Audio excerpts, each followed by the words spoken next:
to talk to you today about the keys to sustainable cultural change. It starts with our beliefs and our values, individually.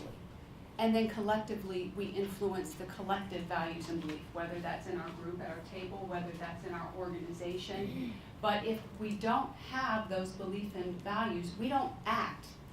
Translational health science, the goal is to decrease the 17-year time window that it takes for an innovation, an evidence-based innovation in healthcare to get into practice and affect change in a community. 17 years. And that's an average, right? So let's talk about what that looks like. Anybody in here know the history of cervical gloves? Okay, so correct me if I get something wrong, but I'm not going to go into the whole thing. But I'm going to tell you, hold on to the idea of values and beliefs, okay? So hold on to that. So in 1889, Halsted at Johns Hopkins actually first used rubber gloves in surgery, but he didn't use them. His nurse used them, who ended up becoming his wife later on. But the reason he allowed her to use them is because she developed a reaction to the antiseptic that they were using to clean the hands in prep for surgery. So this is 1889. In 1894, Lister first used the sterilized gloves in surgery, okay? And then it wasn't until 1965 when the first disposable gloves were made. So look at that time frame.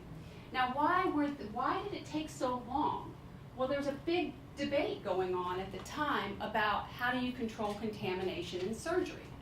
Some surgeons believed that you use the antisepsis method. You put antiseptic on your hands, religious scrubbing and procedure to get rid of all the germs before you go into the wound.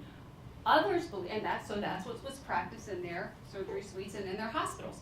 Others believed that it was the surgeon's technique and how carefully the area was cleaned and how careful the surgeon was with the tissue.